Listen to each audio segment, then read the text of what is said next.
नमस्कार, स्वागत है आपका न्यूज़ बाइस्कोप में। मैं हूं आसिया। ईडी के शिकंजे में हैं आईएएस पूजा सिंघल और एक बार फिर से पूजा सिंघल और सीए सुमन कुमार की ईडी ने रिमांड बढ़ाने का आवेदन दिया था और 4 दिनों की रिमांड उन दोनों की बढ़ गई है। लगातार उनसे पूछताछ हो रही है। इन सब के बीच राज्य का राजनीतिक माहौल भी गरमाया हुआ है। जेएमएम भी प्रेस कॉन्फ्रेंस कर रहा है, बीजेपी भी प्रेस कॉन्फ्रेंस कर रही है और लगातार सियासी तपिश बढ़ती जा रही है। क्या कुछ आज दिन भर रहा, जानने के लिए हम रुख करेंगे सहयोगी मदन का। मदन, हलचल राज्य की काफ़ी बढ़ गई है। एक तो भ्रष्ट अधिकारियों पर शिकंजा कसने की जो तैयारी ईडी की तरफ से हो रही है, लगातार पूछताछ के लिए कई लोगों को बुलाया जा रहा है। उन सब के बीच में जो राजनीतिक हलचल है वो काफ़ी दिलचस्प नज़र आ रही है। बिल्कुल, देखिए, अगर एक दफ्तर में दो दो बार दिन में प्रेस कॉन्फ्रेंस हो तो आप समझ सकते हैं कि मामला जो है अब बढ़ता हुआ नज़र आ रहा है।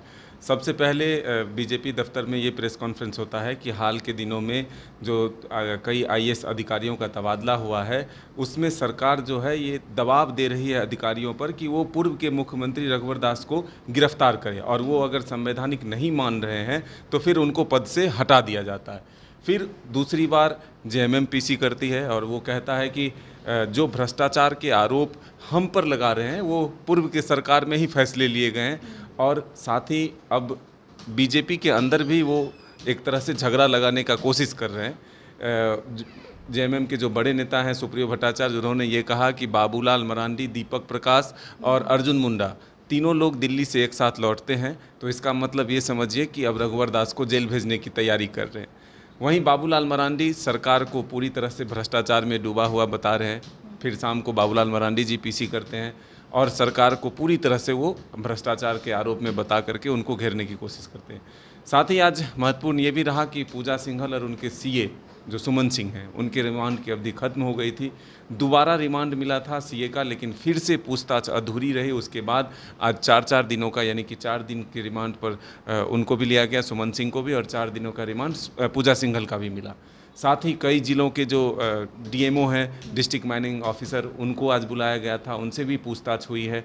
तो अब ईडी लगातार पड़ताल में जुटी हुई है, उस तथ्य तक पहुंचने की कोशिश कर रही है जो बातें जो पूछताछ में सामने आ रही है उसके अंदर तक पहुंचना चाहते हैं। ऐसे अगर पड़ताल होती रही मदन, तो कई खनन पदाधिकारी हैं जो नप सकते हैं। बिल्कुल, देखिए, कई अधिकारियों के नाम आ रहे हैं जो सिस्टम बना हुआ है झारखंड में, जो अवैध खनन चल रहा है, चाहे वो बालू का हो या कोयला का हो या फिर अन्य जो माइनिंग है यहाँ पर, उसके जो तस्करी हो रहे हैं, जो अवैध उत्खनन हो रहे हैं, उसमें सिस्टम बना हुआ है। और यही जानकारी इकट्ठा करने के लिए ईडी ने डिस्ट्रिक्ट माइनिंग ऑफिसर को बुलाया था कि आखिर बताइए ये पैनल चलता कैसे है, क्योंकि जो आंकड़े आए हैं वो चौंकाने वाले हैं कि 4000 करोड़ अगर राजस्व सरकार को पहुंच रहा है तो 4000 से अधिक का राजस्व का चूना भी लग रहा है। तो वो कैसे हो रहा है, इतना बड़ा नेटवर्क कैसे काम करता है? तो इन तमाम चीज़ों को खंगालने में जुटी हुई है ईडी और इसी के लिए आज लगातार पूछताछ का दौर जारी है। कल जेएमएम के जो पूर्व कोषाध्यक्ष थे रवि केजरीवाल, उनसे घंटों पूछताछ हुई है, उनसे भी कई क्लू मिले हैं। तो जो अब बातें सामने आ रही हैं कि झारखंड में लंबे समय से सेल कंपनियां चल रही है, उसके माध्यम से बड़े अमाउंट जो है वो ट्रांसफ़र किए जाते हैं। कारोबार कोई नहीं है लेकिन उस अकाउंट में पैसे बहुत हैं। तो ये कहाँ से आता है, पैसे किस सोर्स से आता है, इसको खंगालने में जुटी हुई।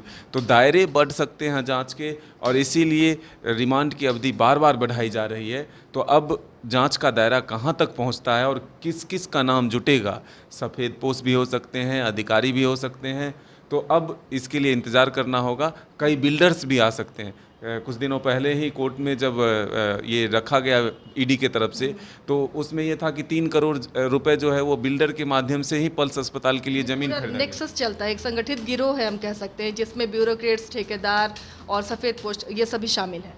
आप अगर पूरे सिस्टम को देखें तो एकदम आसान सा लगता है, यानी कि झारखंड सबसे सेफ जोन इसके लिए लगा। शुरू से ही उदाहरण है, मधु कोरा जी के समय के कई मंत्री अभी जेल में हैं।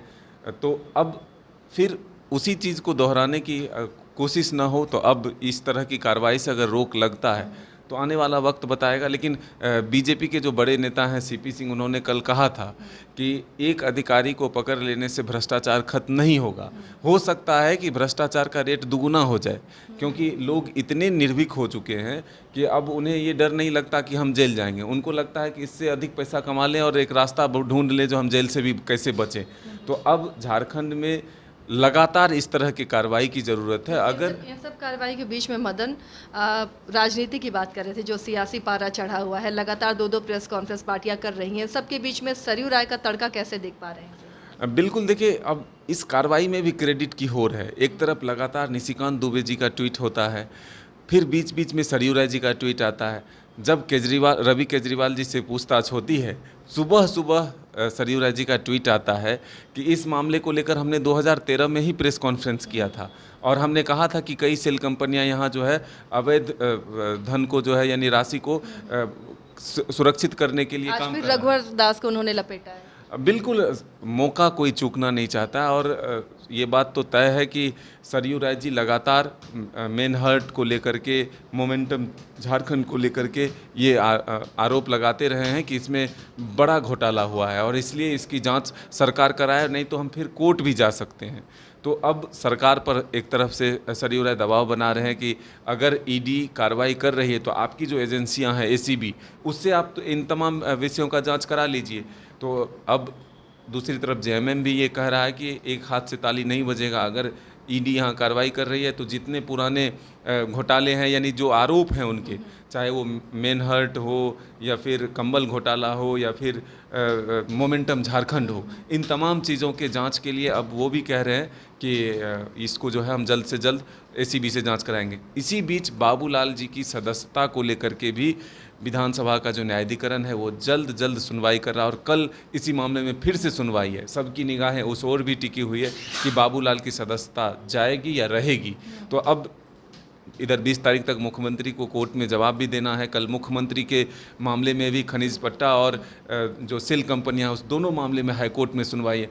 तो अभी झारखंड की सियासत काफ़ी तेज है, गर्माहट है इस सियासत में। और जेएमएम के जो बड़े नेता हैं सुप्रियो भट्टाचार्य, उन्होंने आज कहा भी, मजाकी लहजे में कहा, लेकिन ये कहा कि जून जुलाई तक आप लोगों को न्यूज़ की कोई कमी नहीं है और हम सब इसी तरह से प्रेस कॉन्फ्रेंस करके आपको न्यूज़ देते रहेंगे।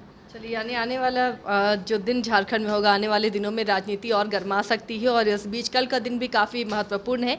आज दिन भर की जो गतिविधियां है, राजनीतिक हलचल है, ईडी की जो कार्रवाई है वो आपको बताया हमने, और कल दिन भर क्या कुछ होगा, पल पल की अपडेट्स के लिए आप बने रहिए न्यूज़ बाइस्कोप के साथ, क्योंकि हर खबर हम आप तक पहुंचाएंगे और तह तक पहुंचाएंगे, उसके तह तक जाएंगे कि क्या बातें सामने निकल कर आ रही हैं। फिलहाल हमें दीजिए इजाज़त, नमस्कार।